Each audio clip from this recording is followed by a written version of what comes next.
Bhagyalakshmi serial நேயர்களுக்கு வணக்கம். நாளைக்கான ப்ரோமோக்கான ப்ரெடிக்ஷன் என்னன்னு பார்க்கலாம். ராதிகா தான் கூட கோபி நம்ம வீட்டுக்கு வராததை நினைச்சு வருத்தத்துல அங்க வீட்டுக்குள்ள என்ட்ராகிறாங்க. அங்க கோபி ராதிகா கூட தான் வருவாருன்னு எதிர்பார்த்துட்டு இருந்த கமலாவுக்கும் மயூரிக்கும் அது பெரிய ஏமாத்தமாயிருக்கு.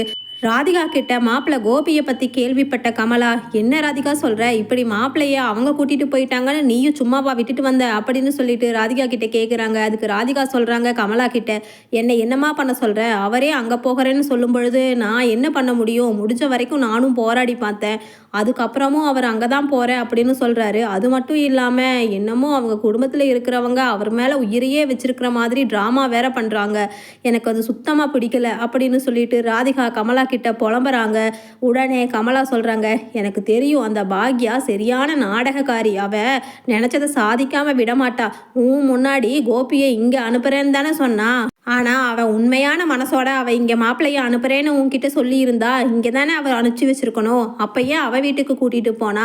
எல்லாருமே நாடகம் ஆடி உன்னை ஏமாத்துறதுலேயே குறிக்கோளாக இருக்காங்க ராதிகா, மாப்பிள்ளை கோபி உட்பட தான், நீ தான் ஏமாளியாகி இப்போ நிற்கிற, இதை விடவே கூடாது அப்படின்னு சொல்லிட்டு கமலா சொல்கிறாங்க. உடனே ராதிகா கேட்குறாங்க, இனி என்னமா நாம் பண்ண முடியும், அவரே அங்கே போயிட்டாரு, இனி நான் என்ன பண்ண முடியும் இதை பற்றி பேசி அப்படின்னு சொல்லிட்டு ராதிகா சொல்கிறாங்க. உடனே கமலா சொல்கிறாங்க, நீ வேணும்னா அப்படியே இருந்துக்க அமைதியா, என்னால் அப்படி இருக்கவே முடியாது, என் மனசுக்குள்ள அவ்வளவு ஆத்திரமா வருது ராதிகா, இந்த பாக்யாவை உண்டில்லைன்னு பண்ணணும், பாக்யாவை விட அதுதான் அந்த கிளவி இருக்கே ஈஸ்வரி, அதை போய் நான் உண்டில்லைன்னு இன்னைக்கு பண்ணாமல் விடவே மாட்டேன் ராதிகா, நான் இப்போவே அங்கே போய் பாரு என்ன பிரச்சனை பண்ண போகிறேன்னு, அதில் பயந்துட்டு பாக்யாவும் ஈஸ்வரியும் தன்னை போல மாப்பிள்ளையை இங்கே அனுப்பி வைக்கிறாங்களா இல்லையான்னு பாரு அப்படின்னு சொல்லிட்டு ராதிகா கிட்ட கமலா சொல்கிறாங்க. அதுக்கு ராதிகா, அம்மா இப்போ தானே அவர் அங்கே போய் சேர்ந்துருக்காரு, தேவையில்லாமல் நீ வேற அங்கே போய் வாயை வச்சு பிரச்சனை அதிகமாச்சுன்னா அதுக்கப்புறம் கோபி இந்த பக்கம் நம்ம வீட்டு பக்கமே சுத்தமாக வரமாட்டாருமா, அதனால் இந்த சமயத்தில் நம்ம கொஞ்சம் பொறுமையாக இருக்கிறது தான் நமக்கு நல்லதுன்னு தோணுது அப்படின்னு சொல்லிட்டு ராதிகா கமலாவை கூல் டவுன் பண்ண பார்க்குறாங்க. ராதிகா, இப்போ நான் ஒரு மணி நேரத்தில் திரும்பி வந்துடுறேன், நீயும் மயூரியும் இங்கே கதவை நல்லா தாப்பால் போட்டுட்டு பேசாமல் உள்ளேயே இருங்க, இப்போது நான் திரும்பி வரும்பொழுது மாப்பிள்ளை கோபியை கூட்டிகிட்டு வரனா இல்லையான்னு பாரு, இப்போ பாரு அங்கே போய் பாக்யாவுக்கும் ஈஸ்வரிக்கும் என்கிட்ட நல்லா வாங்கி கட்டிக்க போறாங்க, நான் கேட்க போற கேள்வியில நாக்க புடுங்கிட்டு சாக போறாங்க பாரு அப்படின்னு சொல்லிட்டு கமலா அங்கிருந்து ராதிகா வீட்டில் இருந்து பாக்யா வீட்டுக்கு புறப்பட்டு போக ஆரம்பிக்கிறாங்க. அங்கே பாக்யா வீட்டில் ஈஸ்வரி படு குஷியில் மகன் கோபியை எப்படியோ நாம் நினச்சபடி இங்கே கூட்டிகிட்டு வந்தாச்சு, இனிமேல் அவனோட உடம்பை கொஞ்சம் கொஞ்சமாக நல்ல முறைக்கு முன்னேற வைக்க வேண்டியது நம்மளோட சாப்பாட்டில் தான் இருக்குது அப்படின்னு நினச்சிட்டு ஈஸ்வரி அங்கே இருக்கிற ஆளுங்களுக்கெல்லாம் கோபிக்கான சமையல் மெனு என்னென்ன செய்யணும், எப்படி காரம் உப்பு எல்லாம் அளவாக போடணும் அப்படின்னு சொல்லி கொடுக்குறாங்க. இந்த ஈஸ்வரி பாட்டி பண்ணுற அலும்பை பார்த்துட்டு செல்வி ஜெனி கிட்ட சொல்கிறாங்க, ஜெனி பாப்பா பாத்தியா இந்த கிழவியோட ஆட்டத்தை, அக்கா எவ்வளவு கஷ்டப்பட்டு இவ்வளவு முன்னேறி இருக்கு, திரும்பவும் தான் பையன்தான் முக்கியம்னு இங்கே கூட்டிகிட்டு வந்து நடு வீட்டில் உட்கார வச்சிருக்கு, பாக்யாக்காவை நினச்சா ரொம்ப பாவமாக தான் இருக்குது, ஏன் பாப்பா அப்படின்னு சொல்லிட்டு ஜெனி கிட்ட கேட்குறாங்க செல்வி. உடனே ஜெனியும் சொல்கிறாங்க, ஆமாக்கா அதுதான் எனக்கும் புரியலை, எப்படி தான் இவங்கனால பழசையெல்லாம் அவ்வளவு சீக்கிரம் மறந்துட முடியுது, ஆனால் பாக்யா ஆன்ட்டி ரொம்ப பாவம்தான், இந்த மாதிரி ஒரு சூழ்நிலையில் இனி என்ன நடக்கும்னு எனக்கே புரியலை நம்ம ஃபேமிலியில் அப்படின்னு சொல்லிட்டு ஜெனி சொல்கிறாங்க. உடனே அப்போவே ஈஸ்வரி கிச்சனுக்குள்ளே புகுந்து, செல்வி என்ன இப்படி வேடிக்கை பார்த்துட்டு பேசிட்டு நின்றுட்டுருக்க, இனிமேலெல்லாம் கொஞ்சம் வேலை சீக்கிரம் செய்ய வேண்டியிருக்கும், ஏன்னா என் பையன் கோபிக்கு கரெக்டான டைமுக்கு மாத்திரை மருந்து எல்லாம் கொடுக்க வேண்டியிருக்கும், நீ என்னடானா இப்படி கதை பேசி சமைச்சு முடிக்கிறதுக்குள்ள ஒரு வழி ஆகிடும், அதனால் நானே சமைக்கிறேன், நீ சும்மா காய்கறி மட்டும் கட் பண்ணி கொடு அப்படின்னு ஈஸ்வரி செல்வி கிட்ட சொன்ன உடனே, அம்மா சரி உங்கள் விருப்பம்தான், கட் பண்ணி கொடுக்குறேன், நீங்களே சமைங்க உங்கள் பையனுக்கு அப்படின்னு சொல்லிட்டு செல்வி ஒதுங்கிக்கிறாங்க. உடனே ஈஸ்வரி தடபுடலா உப்பு காரம் எல்லாம் பார்த்து தன்னோட பையனுக்காக சமைக்கிறாங்க.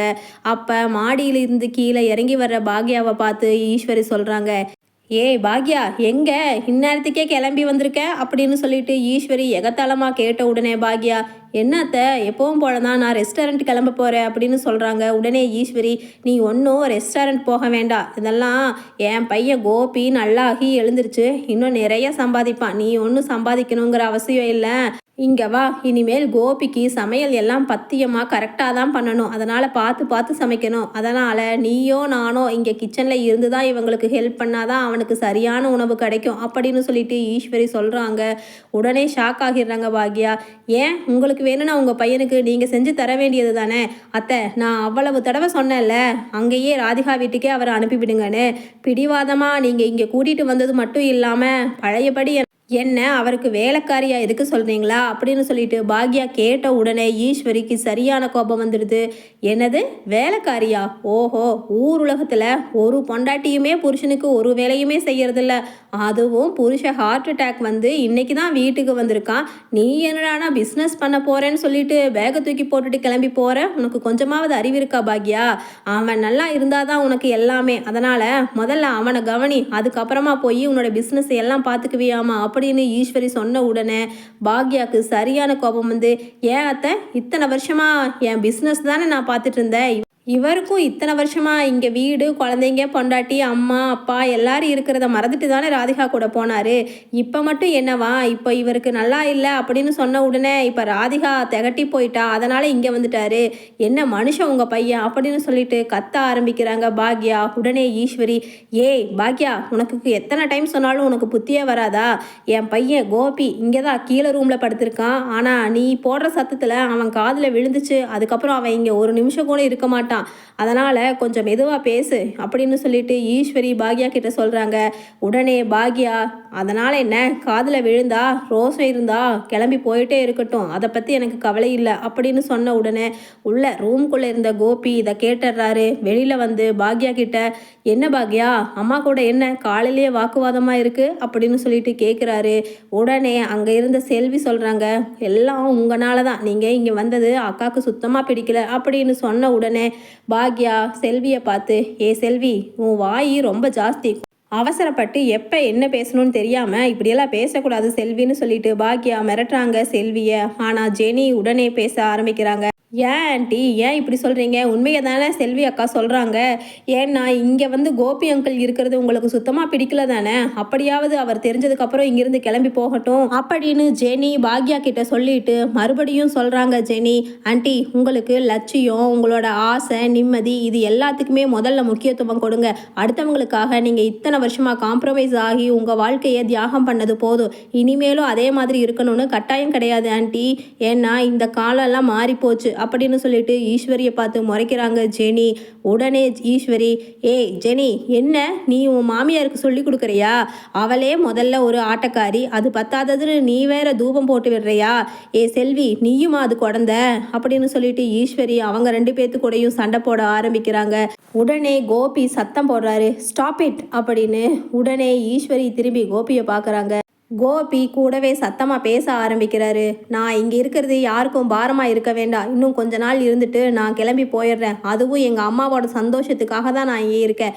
மற்றவங்க யாருக்காகவும் நான் இங்கே இல்லை அப்படின்னு சொன்ன உடனே ஈஸ்வரி உடனே பதறி போய் அங்கே கத்துற கோபியை, கோபி சத்தம் போடாதடா, உடம்புக்கு ஆகாது, மெதுவா மெதுவா அப்படின்னு சொல்லிட்டு அவரோட நெஞ்சில் நீவி கொடுக்குறாங்க. அப்போது பேசுகிற ஈஸ்வரி, திருப்தியா பாக்யா, திருப்தியா? எப்படியோ என் பையனை டென்ஷன் ஆக்கி கத்த வச்சு டாக்டர் என்ன சொல்லிவிட்டாரு பாக்யா? அவனை டென்ஷன் ஆக்கக்கூடாது, சத்தம் போடக்கூடாது, இன்னும் கொஞ்ச நாளைக்கு ரொம்ப பத்திரமா பார்த்துக்கணும்னு தானே சொல்லிவிட்டாரு.